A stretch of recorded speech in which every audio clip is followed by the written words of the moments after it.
Welcome to the Boneyard with Steve Robertson. As always, I am your good friend and host, Steve Robertson. Here on the Tuesday edition of the Yard, we got back, I got back this morning about 4 o'clock, got a few hours sleep, and decided that wasn't enough, so I went back to sleep. Because I'm about that life, right? But yeah, great time with family.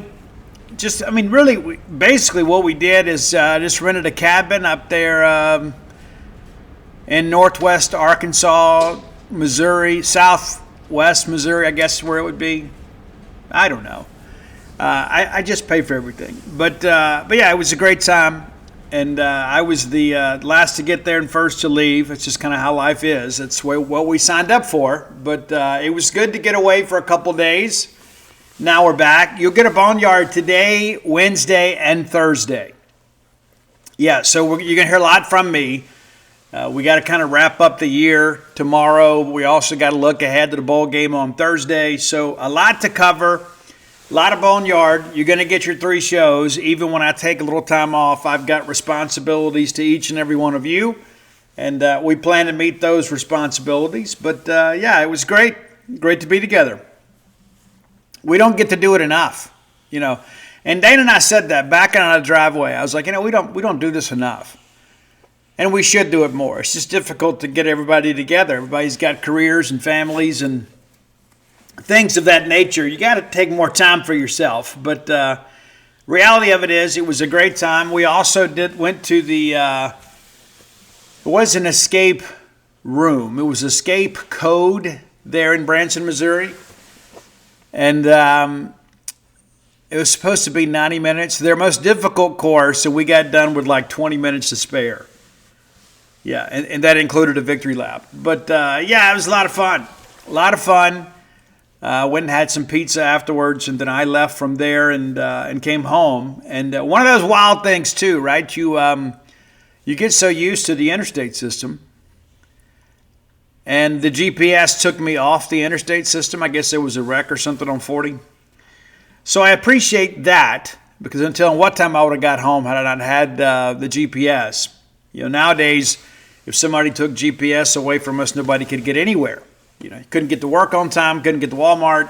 We've become very reliant on technology. But the reality of it is, it's good to be home. It's good to be back. It's good to be on the mic.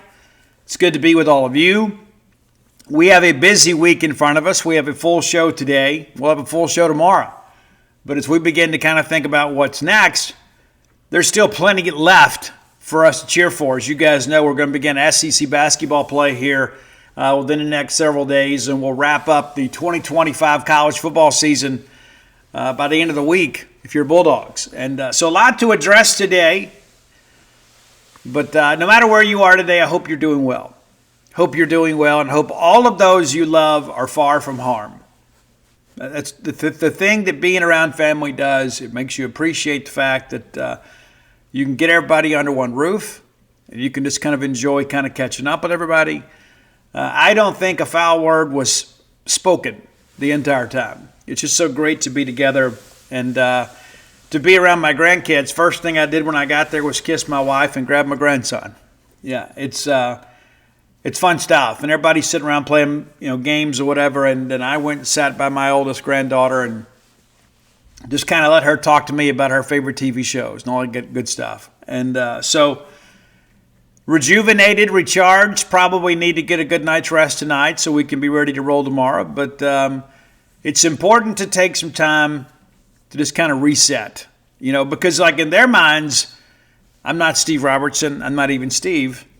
I'm Dad. Or I'm Papa Steve to those grandkids. And I'm Baby to the bride. So it's nice sometimes to kind of reconnect with people that kind of knew you before any of this happened. Like when I met Dan, I was broke as the Ten Commandments, man. I didn't have anything. I didn't have anything but hope and some drive. And now here we are all these years later. So thank you guys so much for your support of the show, the website, the books, all that good stuff. I appreciate it more than I could possibly say. Let's thank our friends at Bulldog Burger Company. Speaking of appreciation, man, I love those guys. And I have even long before they advertised on this show. We were, again, you've heard me say it many times. I think Hey Dad and I were among the first 500 customers. It was a great, great experience. And it's only gotten better since then, right? They were still working out the kinks, and we're like, hey, this place is great. Yeah. And now you look at it all these years later, and it's like, man, it's become an institution. 3 great locations to serve you: University Drive in Stark Vegas, Gloucester Street there in Tupelo, Lake Harbor Drive in the Ridge and Flowood area. Have the spring rolls as your appetizer. They will make you and everybody around you better looking. Matter of fact, Bulldog Burger Company came up during our trip talking about our favorites. The pimentology ad bacon is my favorite, but sometimes I kind of branch out a little bit. I may get the smokehouse one trip. I may mix it up and get the fresh and 15. Find your own favorites. Next time that you're in town or on the way to town, one of Bulldog Burger Company's 3 great locations. Great service, great food, great price, great atmosphere. Have an adult beverage if you choose, but get that chocolate shake and you can ride that ride home with a smile. Bulldog Burger Company, the place where people go to meet, M-E-A-T. Okay. Just as I'm pulling up to the cabin there in Missouri, news began to break that we had some hires. And obviously, if you're a subscriber to Gene's page, you knew that Ty Warren was in the mix. And then a big get that Jeff Labby kind of kept under wraps pretty good. I got to give him credit. Most of the coaching hires, we got some advance notice with the exception of Kevin Johns. You know, Hamden we found out the night before. But this is one here that just kind of, hey, I got to admit, not only was I a little bit surprised, but I'm more than a little bit proud, right? I'm surprised that we were number one to get a coach of this magnitude, but also, too, the fact that we kind of kept it quiet. Good job by Coach Levy. So let's kind of break down kind of what we have here. Ty Warren, if we discussed on the show before, once he began to emerge as a candidate, former Texas A&M Aggie by way of Bryan, Texas, 44 years of age. First round pick back in the 2003 draft, 13th overall. Spent a long time with the New England Patriots. Was with them as a player from 2003 to 2010, and then spent a couple of seasons with the Denver Broncos before retiring. But this is a guy, too. You know, he's an A&M graduate, but also, too, a guy that studied agriculture. He kind of fits exactly what we wanted, right? Pretty good stuff. Once his playing days were over, you know, he spent some time kind of, you know, doing some things kind of off the field, and then, you know, became an assistant coach with the Detroit Lions. Stayed there for a couple years, and then with the Houston Gamblers and the Orlando Guardians, and then spent 2 years at Stephen F. Austin, and then this past year at Rice. Rice playing a bowl game the same day we are. The initial information that I had is that Ty's information about his hire at State wouldn't make it out to after the bowl game. Well, that changed. But a tremendous player, and people said, Steve, what do you like about the hire? Well, I tell you what I like about the hire is the fact that this is the guy, number one, that has played in this league, has played in the league, was a 2-time Super Bowl champion, also an All-Pro, but a guy that has credibility within the room. He's been there. He knows what it's like to go play Alabama. He knows what it's like to go play the University of Texas.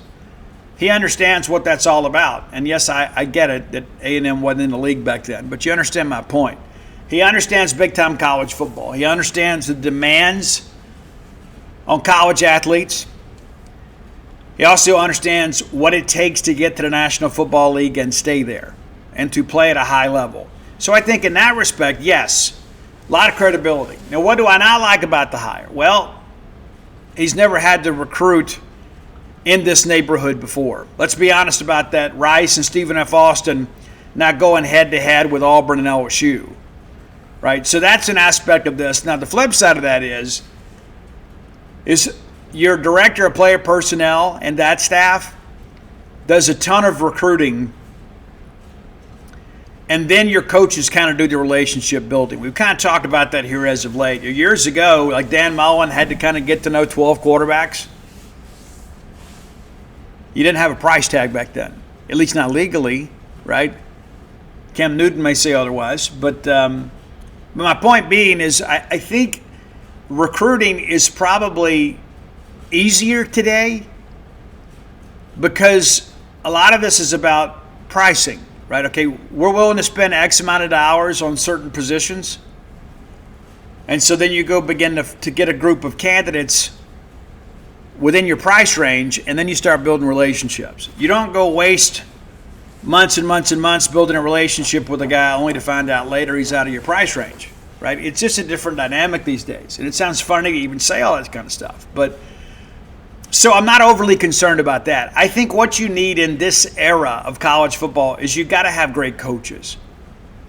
You have great coaches. You've got great NIL and rev share stuff to work with. You should be able to put a great football team on the field. And so I don't think, like, teams and schools that are kind of maybe, I guess you could say, operating under an older model when it comes to recruiting, I think are going to suffer, if that makes sense. If you're going out and hiring coaches that are recruiters first and coaches second, I think that's an antiquated way of thinking. It's not like we're years ago. Well, your running back coach isn't that important when it comes to game operations. You need him to be a recruiter. You don't need your safeties or perhaps your corners coach to be a great coach or your tight ends coach because you're going to put great recruiters in there and then everybody else can coach the team up. That's the way we used to think. It's different now. And players are more savvy today. So everybody wants to make the league. And one of the main things, too, people say, well, they're doing it for the paycheck. Well, they're really doing it so the paycheck doesn't stop.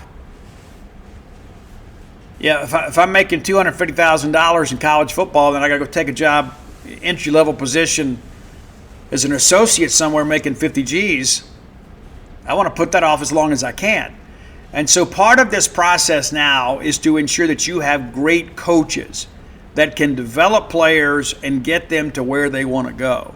I think in that respect, Ty Warren fits what we want. I think maybe there's too much angst and concern about the recruiting piece. And this is coming from a guy that's covered recruiting for over 25 years, and so I think that's an important aspect to learn is the dynamic has changed, and I think the way that you hire and promote coaches has to change and evolve with that. All right, Kevin Johns.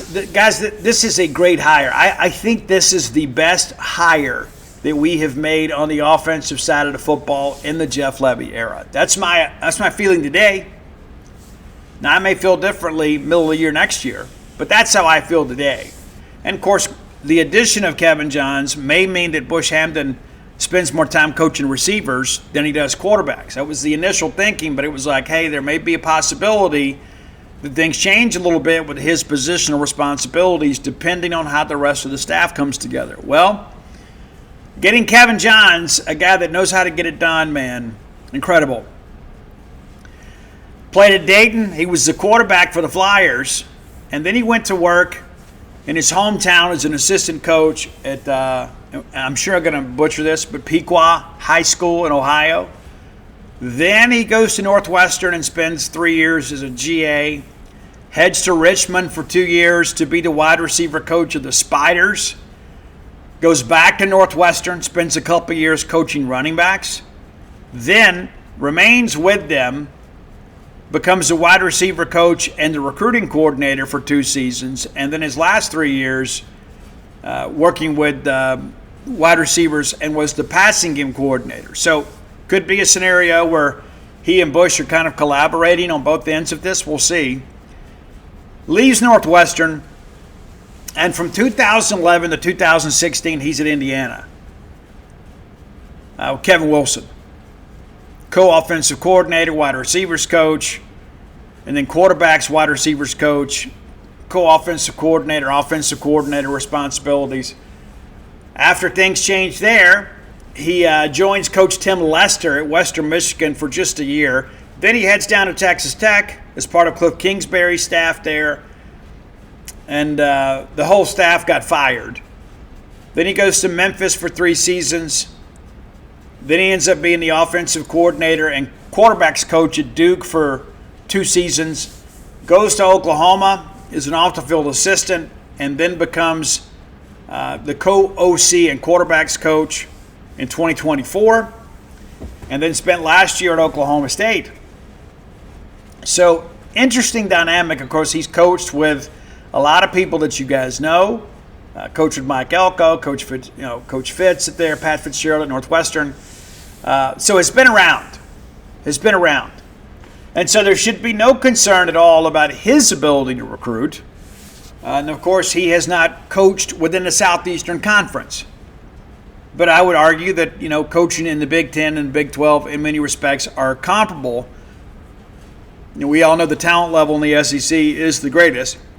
But all that understood, this is a coach that has been around for a long time, 50 years of age, and a guy obviously that knows Jeff Lebby. So I'm excited to get him, and I think this is one of those things you look at too, as many of you had some angst about certain personnel decisions that were made. I had some of those same concerns. But I think in the end, you look at this and you say, you know what, this may work out okay. This may work out the way that it needs to, perhaps. And it's one of the things that we talk about on the show from time to time. It's a principles before personalities deal. Every bit of this. Principles before personalities. When we start focusing more on personalities and principles, we're going to get beat. And I don't just mean on a football field. I mean in life. There are some people that are your friends, and you would ride or die for them. I got some friends like that. I'm sure you do too. You got some friends that call you 3 a.m. and say, hey, come get me. You don't even ask any questions. You just get in the car and go, right? We all have some friends, and if you don't, you need some. But when it comes to running a business, when it comes to running a sports team, you got to get the best coaches possible, regardless of your personal feelings. I've been guilty of that myself at times too. You have certain employees that you really like, and you're kind of rooting for them. It's kind of like that old veteran baseball player. He gets a CNI single, and you're thinking, okay, maybe this will snap him out of it. No. At some point, you reach the point of diminishing skill. And so you have to think, what is best for the organization? Well, I like that guy. Well, I like him too. But is that best for the organization?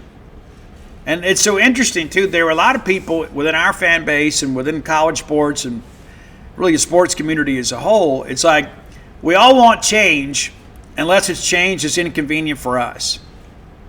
You're like, oh, well, I go back to like when we fired the creative team on signing day last year. Absolutely had to happen. I don't know about the timing of it, but it was a disaster, man. And then you look at the numbers, right?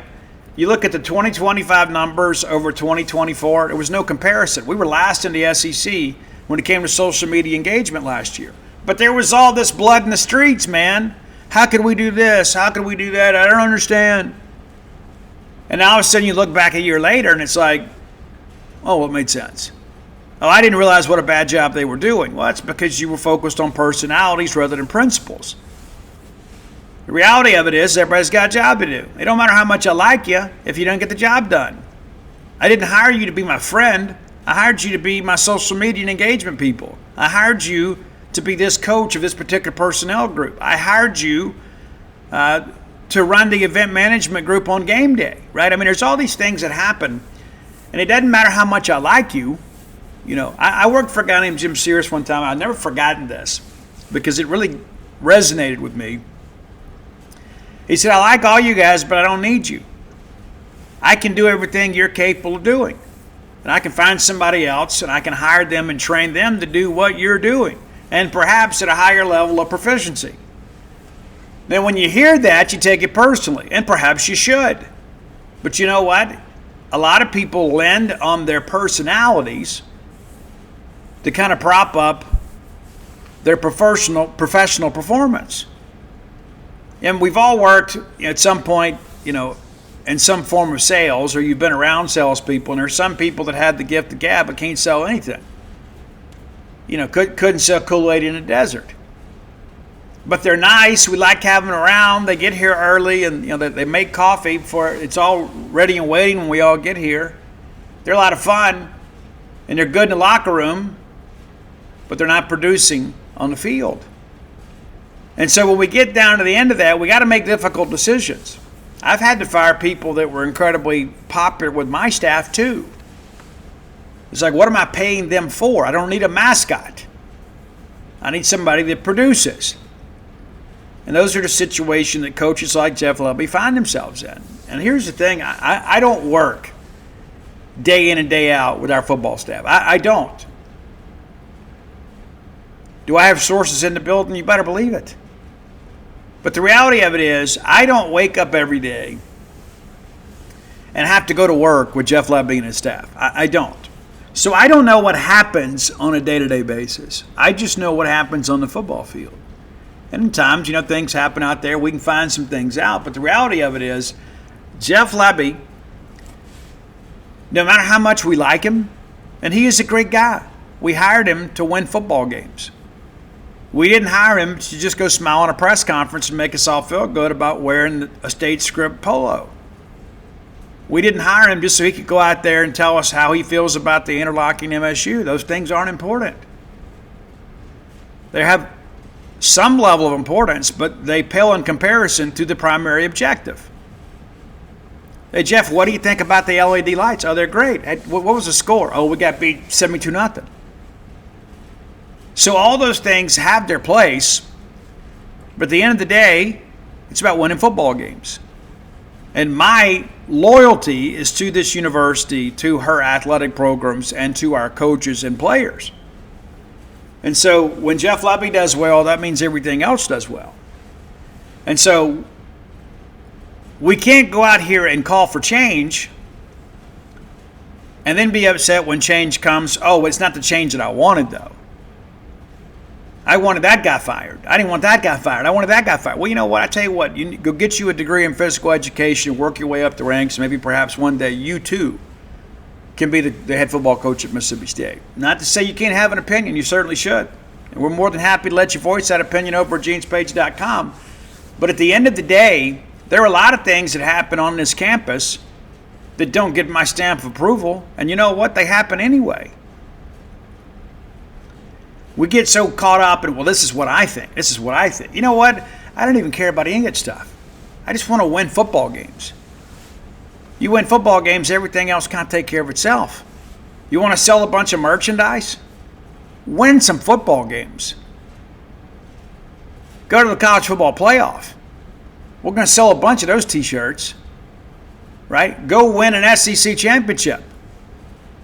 We'll have people lined up around the street at Campus Bookmart in line trying to buy those commemorative SEC championship T-shirts.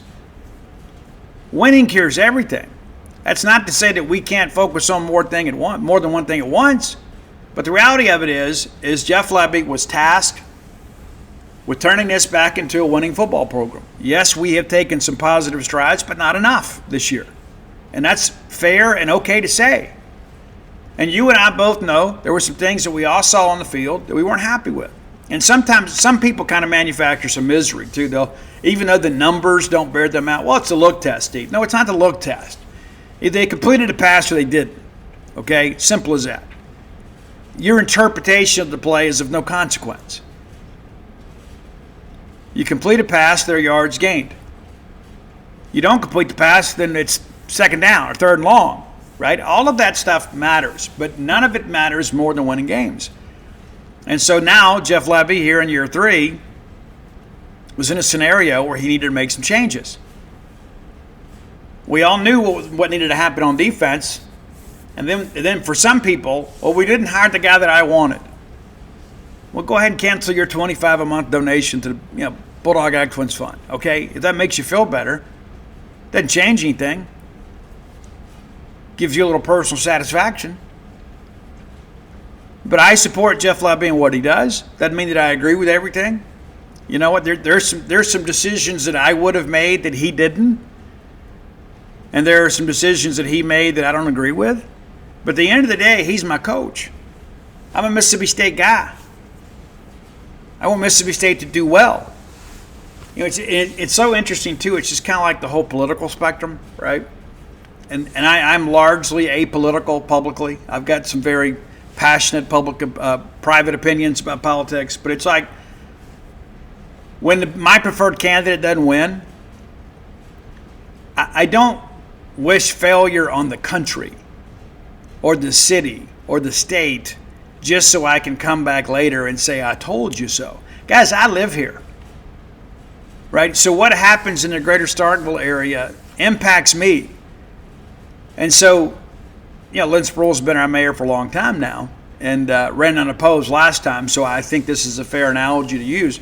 But let's say, for an example, that I voted against Lynn Sproul. Let's say that I did that. There was nobody to vote for, so that's a hypothetical situation. But I can't, quote, lose the election and then for 4 years say, oh, but she's terrible, she's terrible, she's terrible. She's done some great things while she's been here. Again, I don't agree with everything. But what kind of person are you or are we that because we didn't get what we want, we're going to root against the mayor so we can say, I told you so? Or we're going to root against the governor to the detriment of the state. It's like we get on Facebook and can't wait for something to go wrong so we can blame Tate Reeves. And the same thing nationally, whether it be a senator or president or whatever. It's like we would rather be right than be prosperous. Does that make sense? No. It's stupid. It's the same principle that applies to this whole thing with Jeff Lebby. Why would I root against Jeff Lebby? Because to root against Jeff Lebby would be to root against Mississippi State, which goes against every fiber of my being. And so my sincere hope, is that these decisions that Jeff Lebby have made will advance Mississippi State football to new heights. And again, there are decisions that he made that I wouldn't have. But I'm not going to root against him just so I can come back later and say, yep, I knew it. I knew when he did this. Doesn't make any sense. We've got to unite as a fan base. We've got to get behind our coaching staff. We've got to get behind our team. The time to say, I told you so, is not now.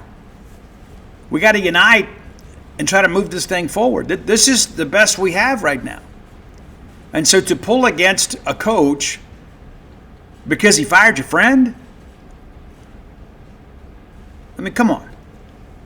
Right? Talk it through. Sit down with the professional if you need to. But it's just one of those things that doesn't make a lot of sense to me. It's like, I want this guy to fail so I can say he was wrong about this. Well, congratulations, I guess. I want Mississippi State to win. I remember when Dan Mullen made some decisions that we weren't always happy about, hiring and firing. Oh, what are we going to do? Yeah, Dan still won a lot of football games. He did. We had to make some difficult decisions, baseball and basketball, over the years. Hadn't always worked out. That's just the reality of life. But to cheer against a coach or against our own team to lay the groundwork that we can say, I told you so, to me is just a pitiful way to live. And so when I think about these hires, and again, Kevin John's obviously a very extensive resume as a Power 4 offensive coach. That gives me some enthusiasm. That gives me some confidence. Ty Warren has played defensive line at the highest level and won Super Bowls and was named All-Pro. Yeah, do I worry about the recruiting piece? Yes, but not as much as I would have a decade ago. But this is a guy, obviously, that knows what it looks like and what it takes to get there. And he appears to be kind of an ascending coach. And listen, I understand we've got a very small sample size to work with, but takes a job at Stephen F. Austin, worked his way up to Rice, and all of a sudden they become a better team. And now all of a sudden he's headed to a Power 4 conference. Or we're just going to wait around for him to go to A&M and then say, well, now let's go get a shot, right? Reminds me of some recruiting guys that were around a couple years ago that we would not offer an in-state kid unless they had a Power 4 offer from somebody else. Do you know how incredibly stupid that is? Not just not knowing your own state, but to need the validation of another program is pitiful. Pitiful. If that was the case, we would never, ever, ever have offered Bernardrick McKinney. Do you know who we beat for Bernardrick McKinney? Holmes County Community College. Yeah, or Holmes Community College. It was not Holmes County. It's Holmes. That's who we beat for him. Same thing for Jonathan Banks. You know, when we offered Chris Jones out of Houston, Mississippi, formerly of Nettleton, the only other offer that he had was Memphis. The only two schools that went in there to see Chris during the spring evaluation period were Memphis and Mississippi State. And he's going to be a National Football League Hall of Famer.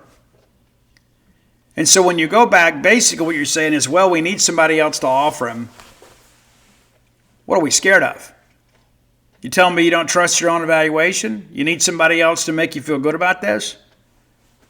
And then you wonder, why we got a little talent deficient at the time? So we go out here all the time and talk about, a lot of these offers that kids claim are not real. And so we needed a kid to lie to us to make us feel better about how we felt watching film on a kid. I mean, come on, right? And people are like, oh, recruiting was so bad. Yeah, it was in some respects. But some of it's because of the policies that we put in place don't make a lot of sense. So again, principles for personalities. My principle suggests that if I see a player on a football field and I've got access to all the film in the country and I like this guy, he jumps out to me and he's from my home state and I think he's capable of playing in the SEC and help moving his football program, I don't need Ole Miss, Auburn, LSU, or Tennessee to make me feel better about my opinion. And if that's what you do for a living, is evaluate players, you shouldn't need that either. I tell you, a more recent example, Kelly Jones. When we offered Kelly Jones, all he had was junior college offers. That's all he had. I remember talking to Jay Hobson. I'm like, dude, what is the deal? I don't know. What are we waiting on? Well, then we got to get him in Big Dog Camp. And he comes to Big Dog Camp, and he's great. Even though he's raw, he's great. You saw how fast he run, how long he was, how athletic he was. And, of course, some of our non-football knowers, he's going to play safety. No, he's not. Too thinly framed. Some people get themselves in such trouble sharing their opinions. And everybody's entitled to do so. But there are a lot of people, they tell on themselves when they make comments like that. You're kind of like Jarquez Hunter couldn't play running back in this league. Right? Those kinds of things are just silly to me. We all got opinions, but goodness gracious, man, have a more qualified opinion. But Kelly Jones had nothing going on. Nothing when State got involved with him. And, of course, by the end of the process, we're having to fight off Ole Miss, and everybody's like, well, hey, now I really want him. And now you look up, and he's a future first-rounder. So, again, that just kind of goes back to the whole principles for personalities. It's like you got to go out here and just trust what you know and do what you do. All right, it's time for our close with Blair. Player of the Day, brought to you always by Blair Chandler, iFriend in the mortgage industry. Blair Chandler's phone number, in case you don't have it, is 601-500-2344. 601-500-2344. Save that number in your phone as mortgage guy. You never know when you may need him. You may need him now. That's a great thing about Blair. He has the expertise and know-how to get you to the closing table quickly whenever possible. This guy knows how to work under emergent conditions. And chances are, if you're having to buy a home, you may have some emergent conditions. But if you don't, maybe perhaps you're just trying to make the dream of home ownership come true for yourself. Blair knows how to get things done. He can navigate through underwriting like nobody else. 25 years of experience, get his expertise and know-how working for you. Whether it's your first home, your next home, or your retirement home, the only name to know in mortgage loan origination is Blair Chandler. Licensed to practice in multiple states. We've had several Boneyard listeners that have closed loans with Blair. It is absolutely your best option when you need to refinance or purchase a home. CloseAtBlair.com. Our player of the day. We're going to change it up a little bit today. We're going with King Grace. Yeah, King Grace, man. Again, We're going to talk about this game here shortly, but 94-56 win over Alabama State. And King Grace, kind of a coming out party for him. 14 points in 16 minutes of actions. He was 6 of 9 from the floor, 2 of 3 from beyond the arc. He did miss 2 free throws. Got to work on that, young man. But, good game for him. Also had a steal and an assist in the game as Bulldogs roll and wrap up non-conference with a 8-5 record. Guess that's right. Yeah, we'll double check all that when we get ready to go for our basketball segment. But starting to figure some things out, continue to win some ball games, and it's good to see some young guys make some production to this team. There's certainly some opportunity to do that. So King Grace of the Mississippi State men's basketball team is your Close with Blair Player of the Day. All right, time for today's top 10 list is always brought to you by Calido Guitars. That's CALIDO Guitars.com. Mississippi State owned and operated guitar shop out in Lake Jackson, Texas. You can stop by and see their expansive showroom the next time you're in that neck of the woods. If you can't make it down there to peruse their selections, you can do it online at CalidoGuitars.com. I'm going to give you some incentive to do business with them. I mean, the fact that they're Bulldogs should be enough, right? That we should support each other. We should all pull for each other.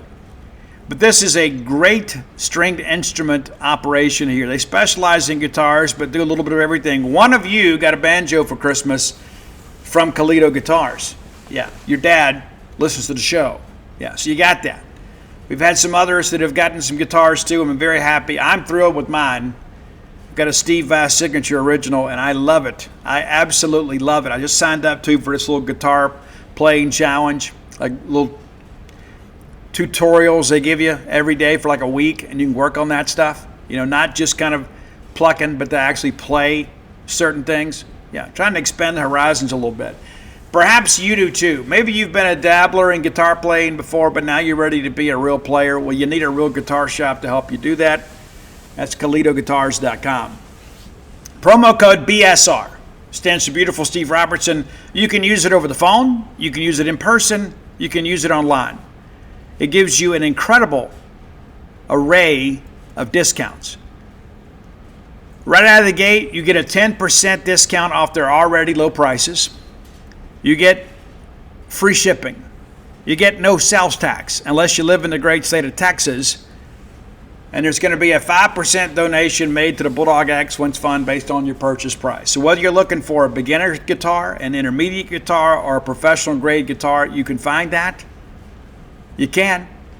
Gig bags, cases, accessories, everything you need to be a more complete guitar player, you can find at Calido Guitars. Make them your guitar shop. Again, owned and operated by Bulldog people through and through. That's CalidoGuitars.com. Okay. Starting to wrap up our 2025 coverage. You know, again, we'll do a year in review tomorrow. But I thought, hey, you know, what's old is new again, right? There have been a lot of bands, because of the change in technology, that are writing and producing new material. Now, for decades, it was very difficult for like classic rock bands, unless they were financing their own endeavors, to get new music recorded, because record companies just weren't interested in investing in them. But now with so many home studios and downloading Pro Tools and all this kind of stuff, and the way that you can master using Mixpad and things like that, you can record at home. And so it's become very affordable and very convenient to produce new music, rather than having to go spend a year or two in the recording studio and run up a bill for millions of dollars. It has become much more economical. So as a result, we're seeing new music from older artists. And so today, we're going to do top 10 new songs from old bands you know. All these released in 2025. We're going to start with the band. It was kind of a one-hit wonder, but the new album is great.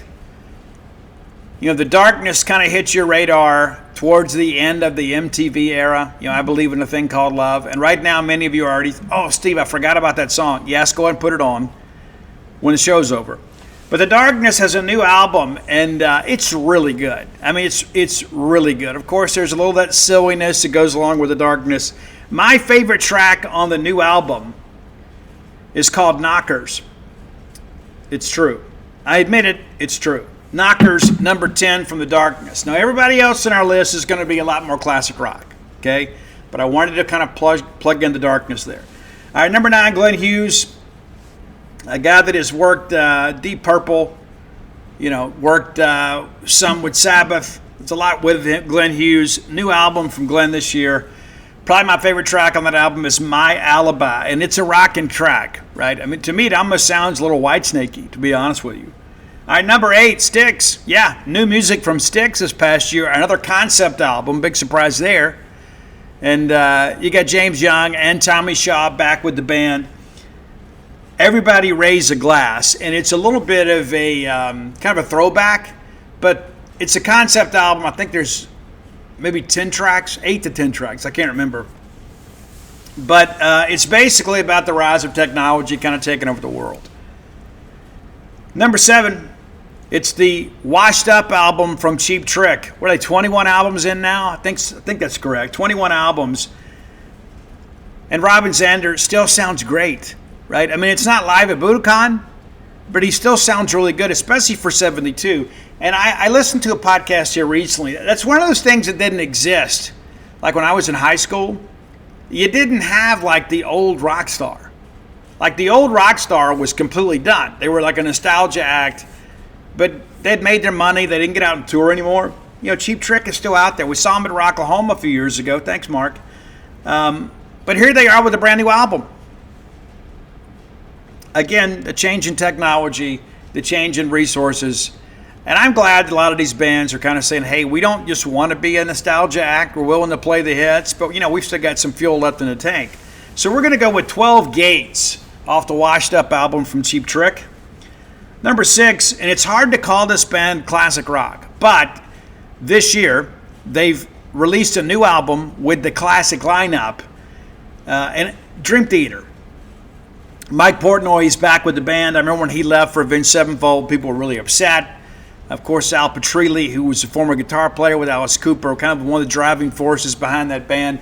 So first new album in like 16 years with the classic lineup. We're going to go, again, concept album. There's like 8 tracks and all of them are almost 10 minutes long. Crazy, right? But it's basically about sleep. And you wonder, how could you come up with so many tracks about sleep? But they did. Here's one, Night Terror at number 6 from Dream Theater. Night Terror. Number 5, saw this band at Rocklahoma a few years ago, and again, thanks, Mark. Saw them in their heyday. Gavin Rossdale still doing a tremendous job. Interviewed recently with Rolling Stone, and I asked him, about, still producing new music, and he goes, man, I'm just having so much fun. I Beat Loneliness is the name of the album. I think the entire album is worth your listen. To give you a sample, a bit of a deeper cut on the album, it's 60 Ways to Forget People. Your number 5 track from Bush. And for you young people of today, if you don't know Bush, you're almost doing a disservice to yourself. It's kind of, we had grunge that lasted like 15 minutes. And then you had like post-grunge. That's what everybody called it, post-grunge. And like grunge was still popular when they're already producing post-grunge. Bush was part of that wave. And those opening bars, of course, to Everything's In, changed a lot with all of us. We're like, oh, there's new music coming. And we don't have to be so dadgum depressed. But, Bush, 60 Ways to Forget People. Number 4, we mentioned Al Petrilli earlier and Alice Cooper. Alice Cooper, The Revenge of Alice Cooper is a very, very, very, very good album. Now, this track actually dates back decades. It was never completed. I haven't listened to this album maybe as much as I should. When I travel, a lot of times I get caught up on stuff. But the song that stands out to me is Wild Ones, number 4, Wild Ones. It's vintage and classic and current Alice Cooper all in one breath. Number 3, one of my favorite bands of all time, and it used to just be a guy. Right, it was just Trent Reznor, like alone, and I always figured like in a post-apocalyptic, Fight Club building down in his basement, like sampling all this weird stuff. And they put together a traveling band. Now he's in the Rock and Roll Hall of Fame. from the Tron soundtrack. And if there was ever a guy that was built to record the Tron soundtrack, it's Trent Reznor, 9 Inch Nails. It's Alive as You Need Me to Be at number 3. 9 Inch Nails, As Alive as You Need Me to Be. Number 2. Changing it up a little bit, we're going to get a little softer here. I don't know if you guys know that Robert Plant released a new album this past year. And, like the one he did with Alison Krauss was great. These collaborations, I think, allow Robert to have a much broader palette to paint with. But the song that kind of sticks out to me off the Saving Grace album is It's a Beautiful Day Today. And it's kind of tongue-in-cheek. It's like all these other things are happening, but what I'd really like to hear is people to say it's a beautiful day today. That's the way we should always look at it. All right, but number 1. This band is not technically classic rock. However, we know this band because of the classic rock band Van Halen. As you guys know, Wolfgang Van Halen, one of the greatest names in the history of names. Wolfgang Van Halen in the band Mammoth. Now, people have said Wolfie has tried to do it his own way. Of course, he played bass in Mark Tremonti's side project, Tremonti, for a while. And then Mammoth was like Mammoth VH, like for Van Halen to kind of identify with that. They've dropped the VH. It's just Mammoth now. There's some great music in that catalog. But a lot of people have named this the album of the year. I don't know that I want to go that far, but man, this track is killer. And it takes you back a little bit to maybe Women and Children First. Maybe that's right. Maybe even all the way back to Van Halen 2. I can hear a little bit of that. You can definitely hear his dad's influence. But it's the song The End by Mammoth. If you don't know it, you should. If you love Van Halen, you should listen to it. If you dislike modern rock, you should listen to it. If you like a guy that can really play guitar, this is your band, Mammoth. And it's not Van Halen 2, right? It's not Van Halen Jr. It's Mammoth. Just so happens that the driving force behind it is Wolfgang Van Halen. And so I encourage you to check it out. I think it is an incredible album from start to finish.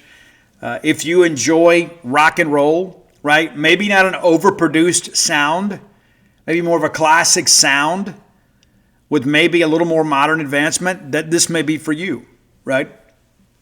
So check it out, The End from Mammoth, your number 10 track. And of course, we'll come back tomorrow with another great top 10 list. But if you have ideas for the top 10 list, reach out and let us know. Best way to do that is to hit up Roy Samonti on X at Dogmatic67. He vows to me he will get caught up on getting these things uploaded to Spotify. You can find our great list on Spotify under that same handle, Dogmatic67. And of course, I'm on all forms of social media at Scout Steve R. All right, next segment of the show brought to you by Campus Bookmart. A Starkvillian institution, Campus Bookmart has always been there when we've needed them, right? Many of you didn't even start shopping at Campus Bookmart until they began advertising on this show, right? And so I encourage you, just visit them on the backside of campus. Just turn off 182 right there at the Trooper Station. Just kind of mosey on around, and right before you get to campus, there they are on the left-hand side. Best selection of Mississippi State merchandise in and on Universe. If you can't make it to town, or perhaps game day is a difficult shopping day for you, visit them on the World Wide Web at campusbookmart.net. And by being a loyal Boneyard listener, we'll give you a phrase that pays. That is BSR. Yeah, you know what? You know it. It's beautiful, Steve Robertson. That gets you free shipping on all orders over $75.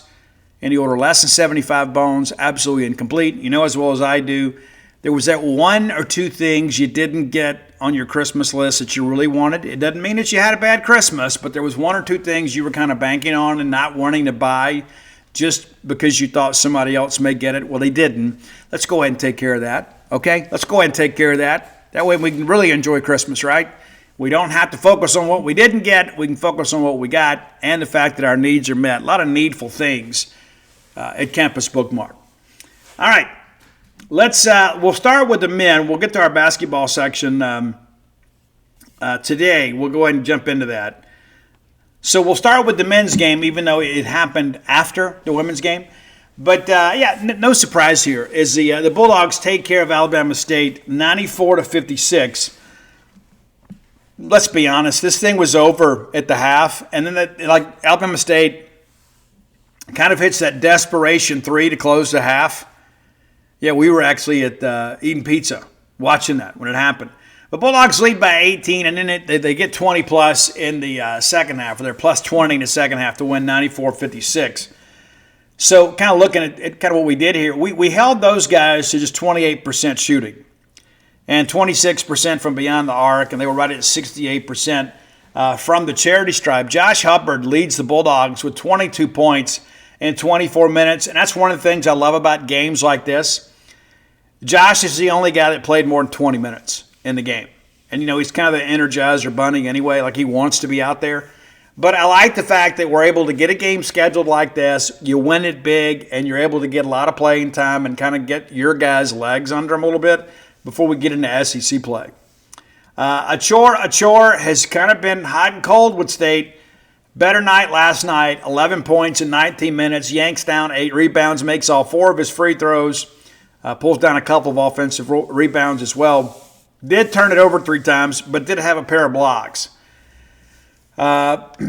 Makora, 19 minutes of action, 9 points for him, and Quincy Ballard, 8 and 17. But, man, the big number from Quincy Ballard, 15 rebounds. Yeah, that's, again, when you got a bad shooting team in the half court, well, you better have a guy on the defensive end that can pull down those rebounds so you don't give up bad second chance opportunities. So, good night for Ballard. Not the double-double, but, man, you think almost a board a minute for him. Jaden Epps, just 6 points in 20 minutes. And you know what? If we're going to have a night when he doesn't light it up scoring, this is probably a good night. As mentioned before, King Grace, 14 points in 16 minutes. Jabari McGee, 10 in 18, pardon me. He was 3 of 8 from the floor. Jamari and Davis Fleming, we expect big things from him down the road. Just 6 points for him and a couple of rebounds. But, again, you empty the bench here.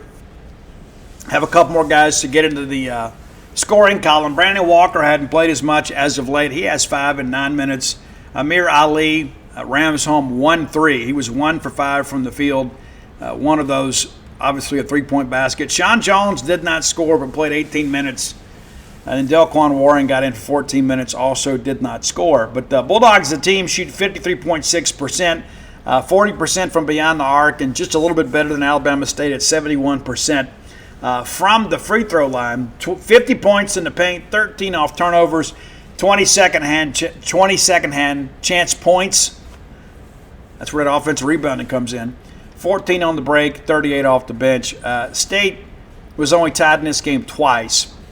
Just pretty much from start to finish, it's all Bulldogs. And we'll talk a little bit more about kind of what is to come for this Mississippi State team as we get deeper into the week, as we open SEC play this Saturday on the road at Texas.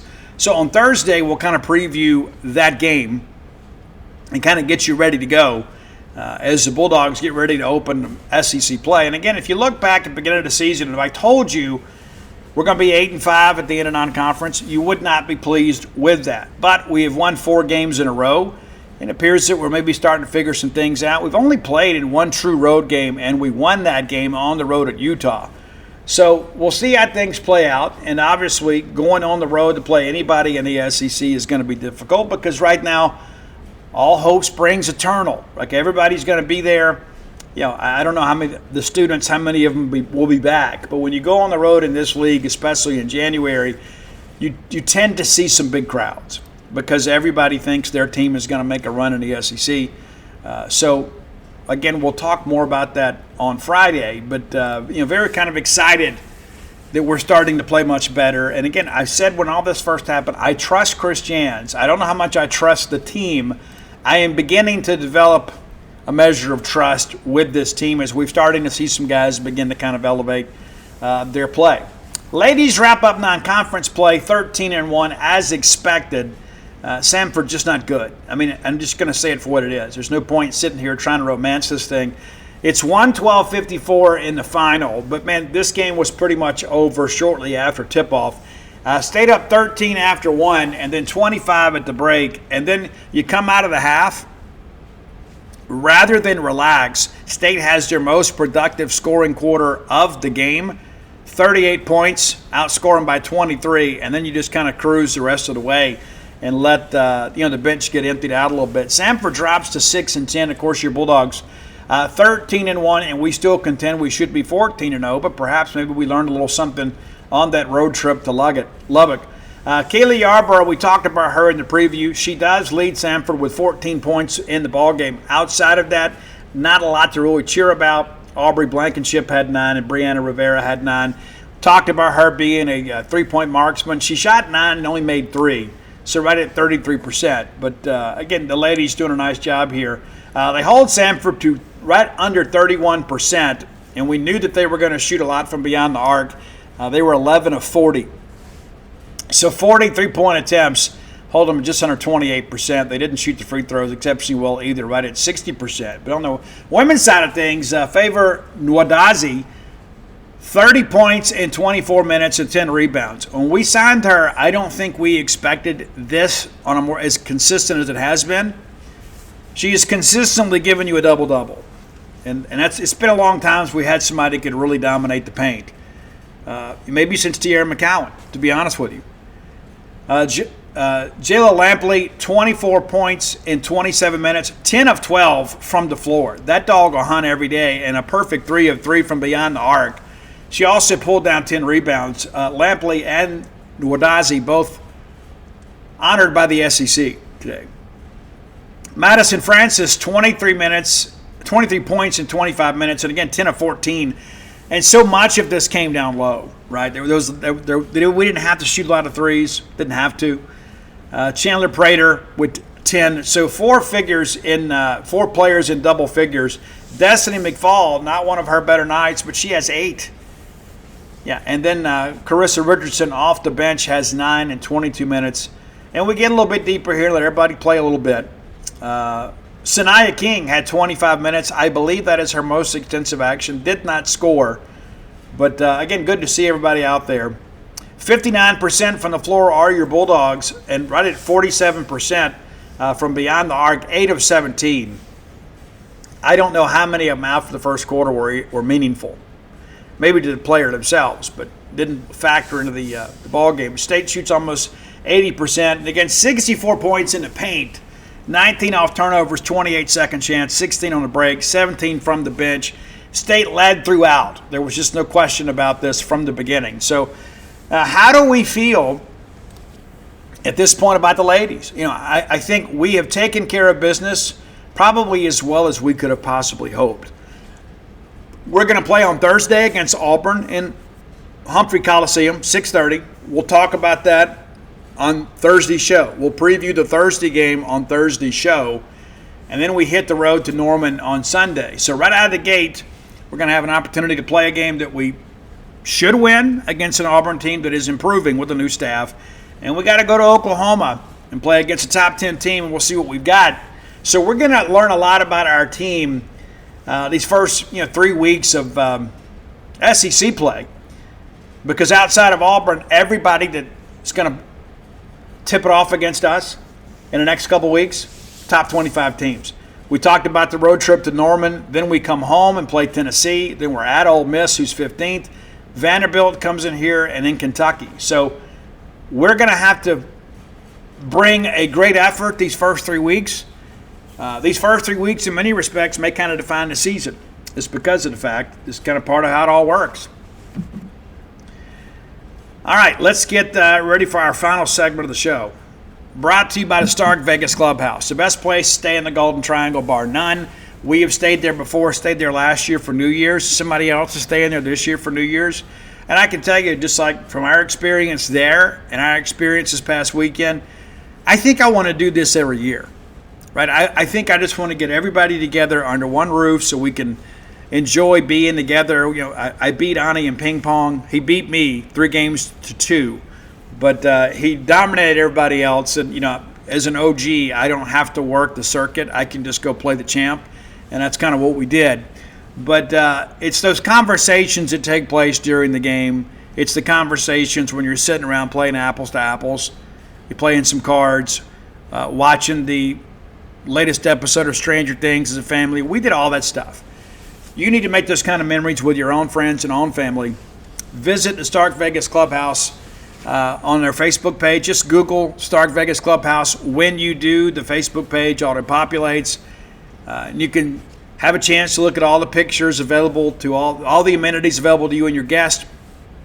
The full-service kitchen, the wet bar, the back porch area, the fire pit area, plenty of parking, 6 bedrooms, 2, soon to be 3 baths. Be sure and check that out. So great.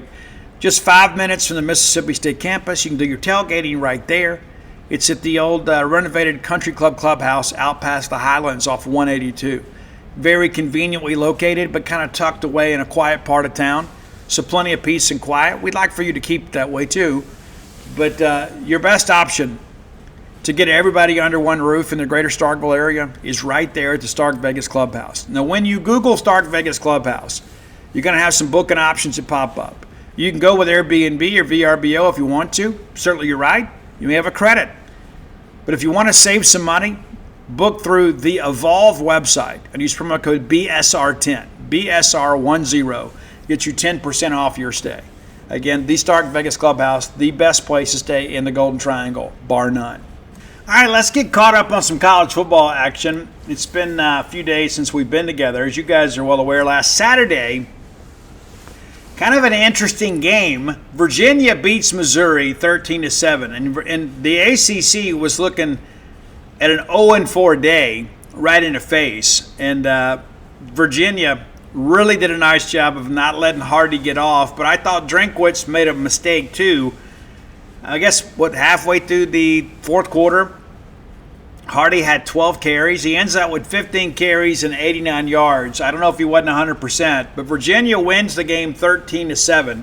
It was 7-3 at the break, but it was all Cavs, all Wahoos in the second half as they outscore them 10-0 in the second half to win 13-7. Kind of ironic, with Pribula hitting the portal. Zollers, who played against us, had to start.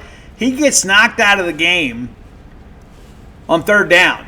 And so they have to bring a walk-on quarterback in on fourth and forever on the final play of the game. And he gets the ball to the end zone, and it's in and out of the hands of a Missouri receiver. So that's your game. Houston and LSU. And, guys, the struggles of Michael Van Buren continue. I think it's pretty safe to say he won't be the starter at LSU next year. And he's already, used 2 years of eligibility between here and there. He goes 16-26 in the game for 267 yards, but throws 3 touchdowns. But when they really needed him, it was tough. It really was. And they had a couple guys kind of step up, do a great job for them. Green had 4 catches, a couple touchdowns on 80 yards. But Houston wins the game 38-35, as we expected. I just didn't think this LSU offense was going to be able to kind of measure up. I give them credit. They did better than I expected. They put up 35 points. But Houston, Willie Fritz, I remember when he was a candidate for our job, some people were like, Steve, I just don't see it. Yeah, Fritz and the Cougs go 10-3, and then winners of the Kinder's Texas Bowl. So Houston returns a lot of pieces for next year, and they'll be an interesting team within their conference. But that's how the Saturday action went. And as we speak now, Illinois and Tennessee locked up in a 7-7 game. I think Tennessee wins this game ultimately, and we'll have a chance to kind of get back at it a little bit later. But as of now, Luke Altmaier, 10 of 13 for 113 yards and a touchdown midway through the second. Bishop, 36 yards on 6 carries so far. 7-7 game midway through the second quarter. And then we'll kind of look ahead to tomorrow. There is some football, so we'll record our show after the games go final. So it'll be a Wednesday evening, New Year's Eve quality show for you. Iowa and Vanderbilt, that's going to be your brunch football. Iowa 8-4 on the year, Vanderbilt 10-2, and then playing there in the ReliaQuest Bowl. I don't know how well Iowa will travel for this game. We'll see. I suspect Vanderbilt people will. Pavi almost 3,200 yards passing this year, 27 touchdowns against 8 interceptions, and he ran for 826 yards and for 9 scores. Vanderbilt favored by 5.5 in the game. We'll take Vandy in the points. Michigan and Texas. Texas favored by a touchdown in this game. Arch Manning obviously has rebounded really well down the stretch.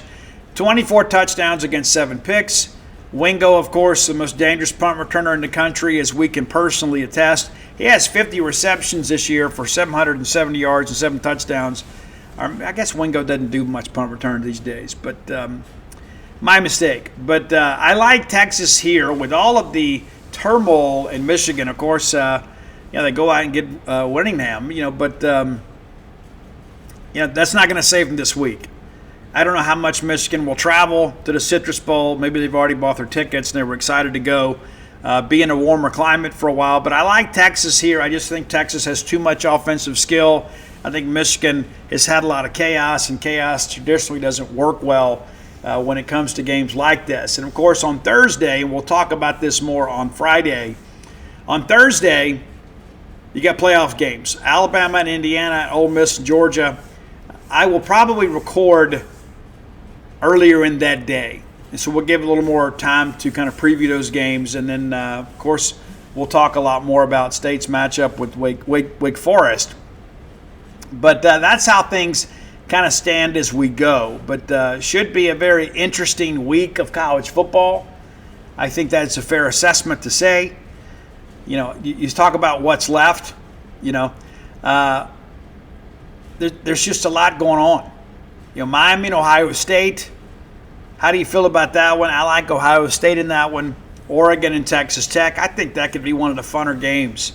And it's interesting, too. Maybe they should do some things geographically. But Oregon and Texas Tech both having to make pretty long flights. It's difficult on those fans to get there. And then, of course, the SEC games that come up, too. So a chance that we could have an SEC participant in the national championship game is expected. But a lot of football left to be played as we kind of move forward. But I like where things sit for the league. But I suspect it's probably going to end up being Georgia. I think Georgia is one of those teams you look at and you feel like, what, they're probably the most complete team of the teams remaining. Ohio State obviously could make a claim for that because it could be Georgia and Ohio State when it's all said and done. We'll see how things progress. But I'm just excited the fact that we still have meaningful football left to be played. We'll make our annual plea, too. Guys, there are not too many bowl games, okay? Bowl games are fun.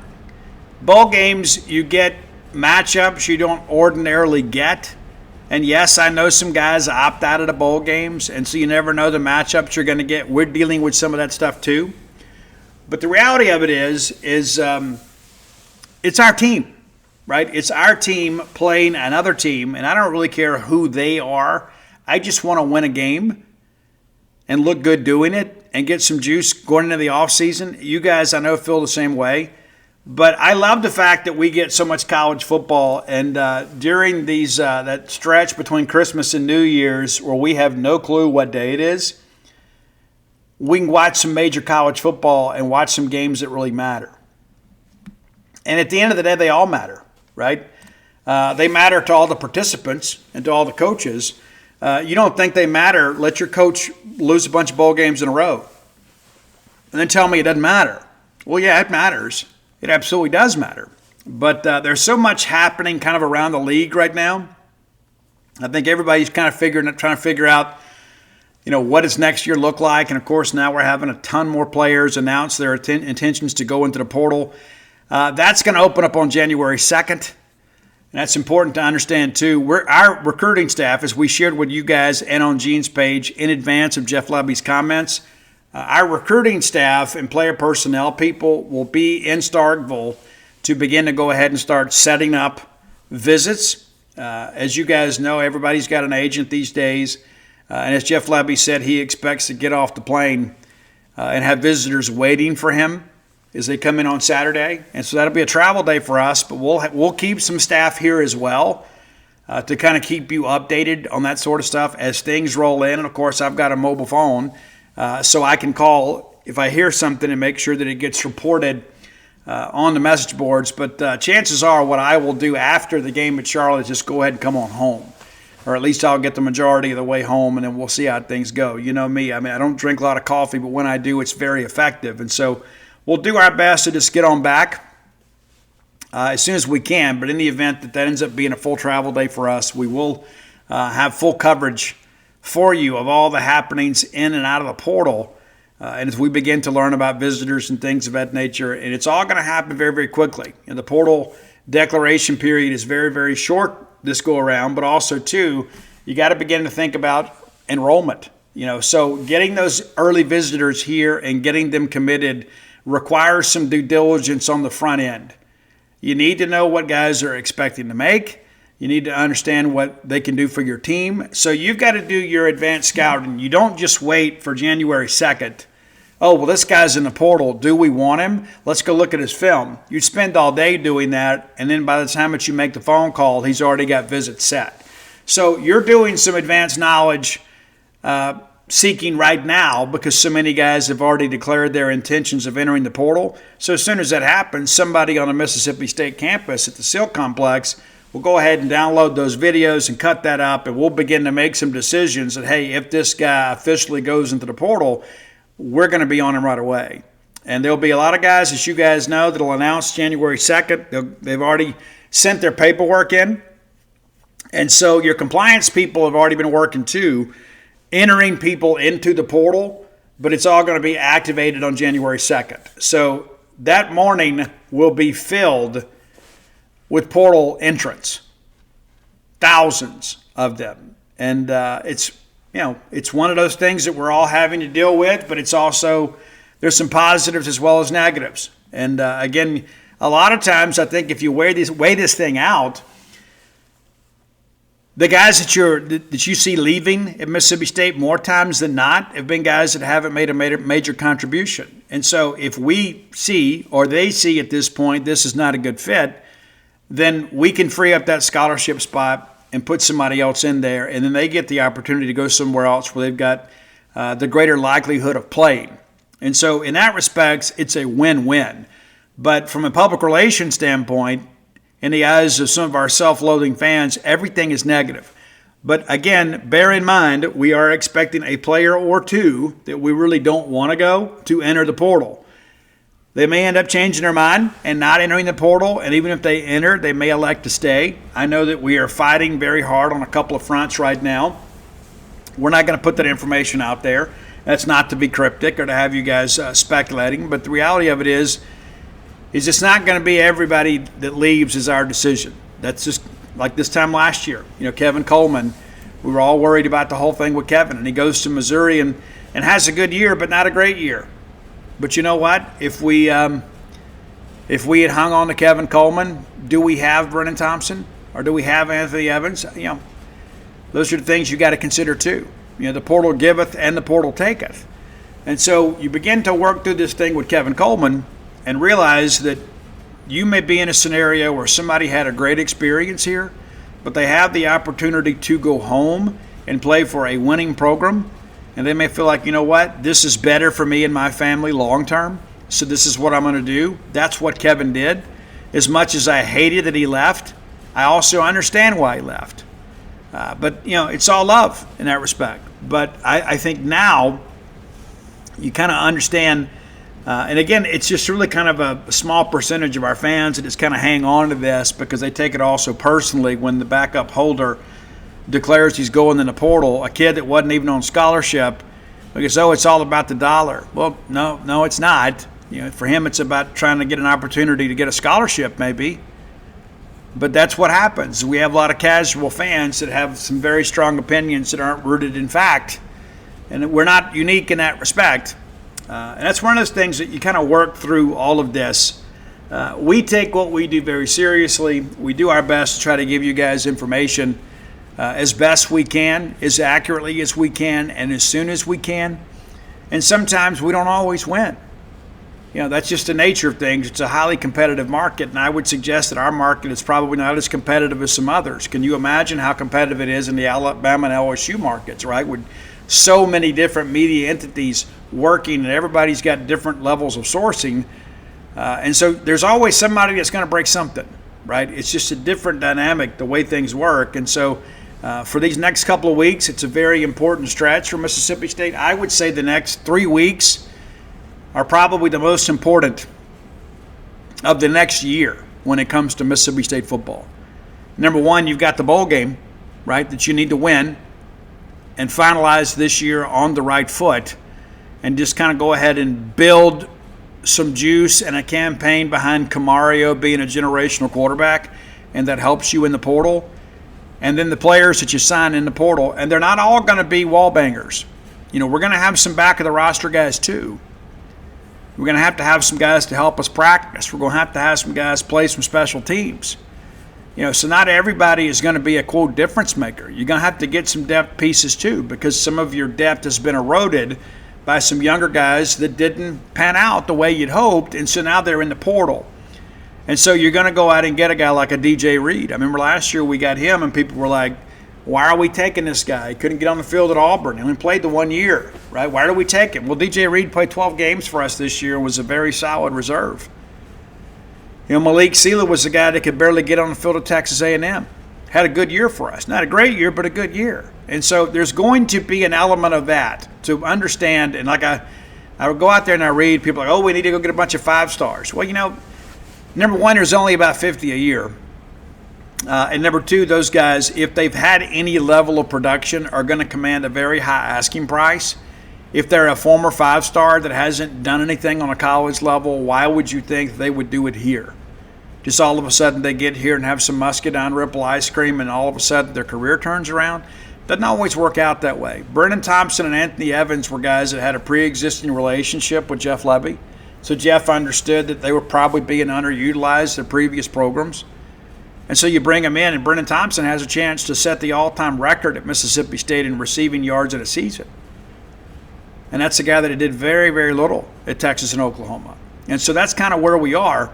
So there are going to be some things that happen that may not make immediate sense to you, right? There may be some guys out there that have been underutilized, but there are going to be some other guys that, we need guys that provide some SEC quality depth. We don't just need a body, but we need a guy that is equipped to be able to handle the SEC, because you guys know we have gone through this, for a few years now.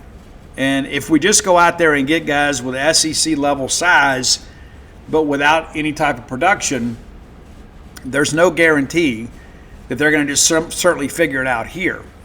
We talk about it all the time. The most difficult thing to do is to predict future human performance. You just never know how things are going to react. Now, some guys are going to see this as a chance to reboot their career with a new coaching staff. Maybe the mistakes they made younger in their career that may have lingered, with the coaching staff. Maybe say, they got outside the circle of trust, as they say. Well, now it's a chance to be brand new. You've got a chance to go do some things. But understand, we're going to sign some guys that are not going to be two deepers in the spring.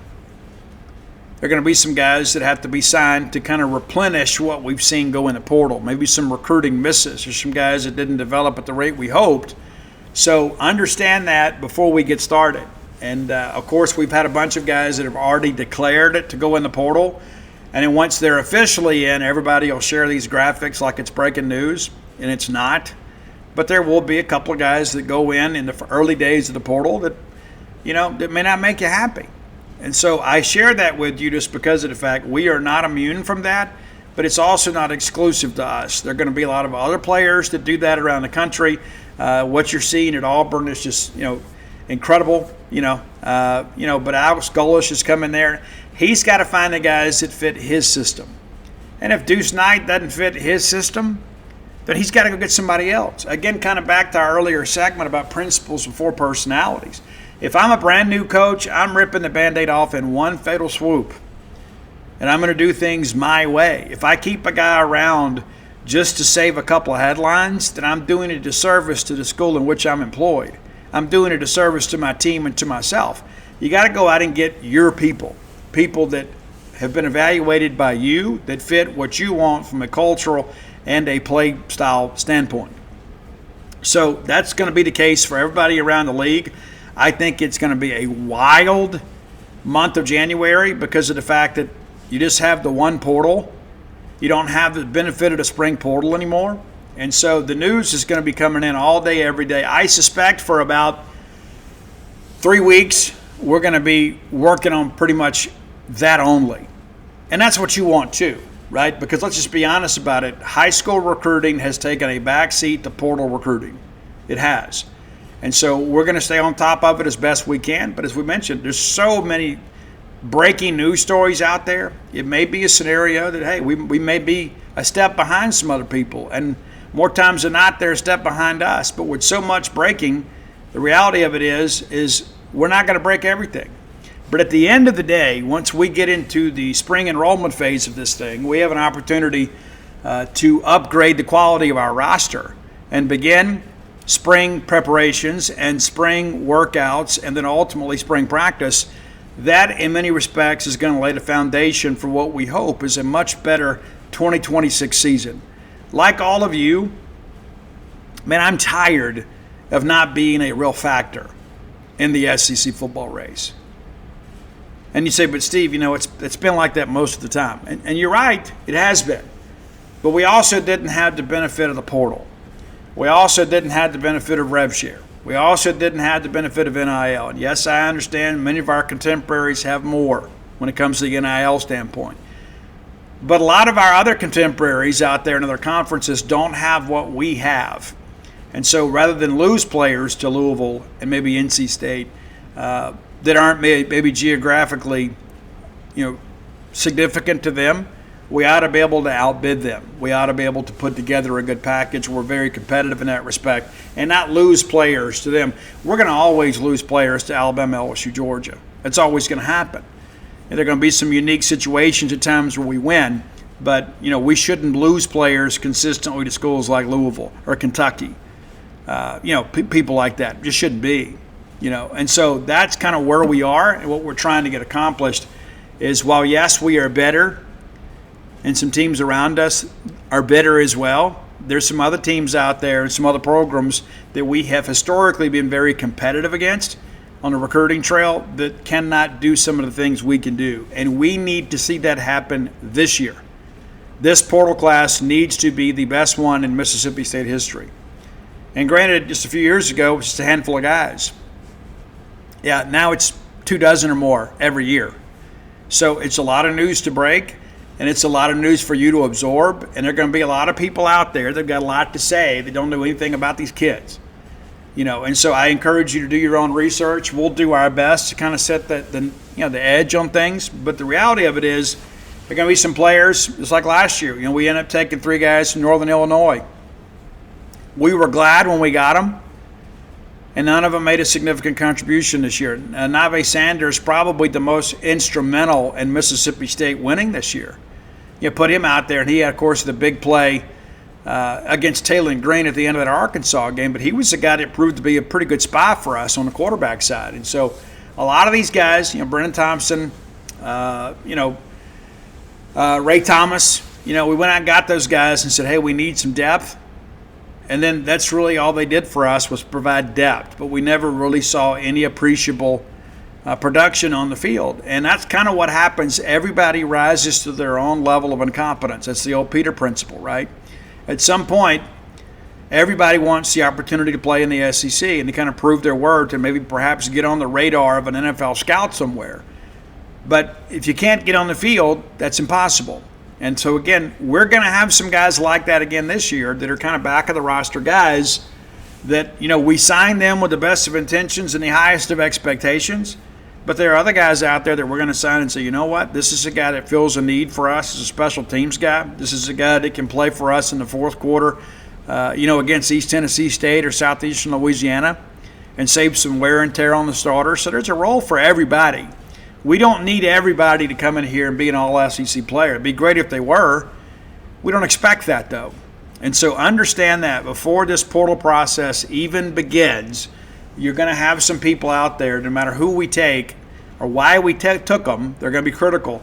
Why don't I understand this? Well, basically what you're saying is you don't understand the process, because we have needs really at every level of roster fulfillment that we've got to meet.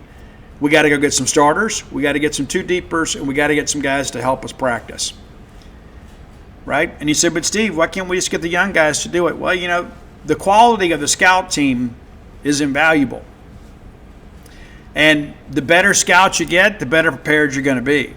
And so if you get some guys out there that've got some college snaps on their belt, they're obviously going to give you a better scout than a guy that was a redshirt freshman that's just kind of getting up to speed of what major college football is about. So it's important to know those things before we even get started. And so I share that with you out of love and respect, but also too that so you can kind of help us combat some of this negativity in the Facebook groups, because a lot of those people are often in error but never in doubt, and they just confuse a lot of our fans. Fans that maybe perhaps don't subscribe to the website, fans that just love Mississippi State, and just tell me who we got and are they any good? And then next thing you know, somebody gets out there that didn't know anything about the kid, but because of the fact they need some attention, they're going to go out there and say this was a bad take and here's why, and they don't know anything about the kid. And so let's just kind of put some trust in the coaching staff. That's really the only choice that we have, right? Because working against the coaching staff is certainly not going to be helpful to Mississippi State in any way whatsoever. If you hadn't done so, go to dutynoblebook.com and you can get signed copies of all of my sports titles. Of course, that's Flim Flam, Stark Villains, Alpha Dogs, Dog Pile, and The Dude, along with the personal memoir, When the Bottom Falls. Be sure and check that out. Get a lot of messages about that. Got some over the holidays. Even just people reading the book for the first time. People trying to find the book. Come join us over at genespage.com. We're in the final days of our 50% off sale. You can get 50% off the annual subscription price just for a few more days. And come join us over at True Rest Float Spa of Starkville. We closed for a couple days so we could go spend some family time together. And it's been, of course, a lot of people got their gift packages, so they're looking to schedule. If you've got a gift package and you need to schedule, dial 662-268-7601. You can speak directly to my lovely wife, Dana. She can get you on the schedule. If you have questions about making a push here at the final end of the holiday special, you can still take advantage of that holiday buy one, get one free event. 2 floats for $89, and they're good up to 6 months. She can help you with that information as well. But listen, again, we'll be back on Wednesday. We'll do it a little bit later in the day, and then Thursday we'll do it earlier in the day because I got to travel on Thursday because we got a football game Friday. And how great is that? No matter how it happened, we're happy to be here, and we're happy again to kind of try to get a running start into 2026. So I hope that all of you that are making the trip have a great time. Mississippi State, if you're looking for tickets, is going to be on the south side of the stadium. There's a lot, obviously, that you have to kind of navigate. I will be traveling on Thursday.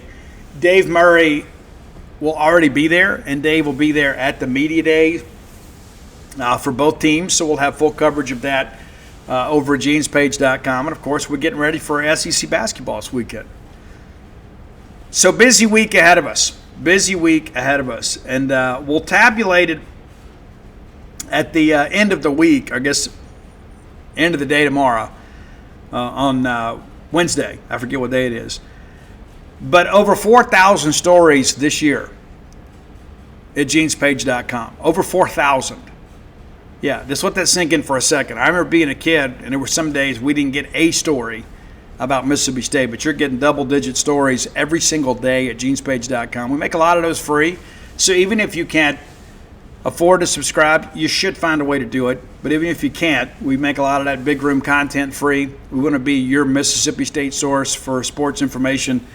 Be sure and come check us out today. But again, nobody covered Mississippi State as extensively as we do. And again, we'll have staff here to handle the portal stuff, and we'll have staff in Charlotte to handle the bowl game.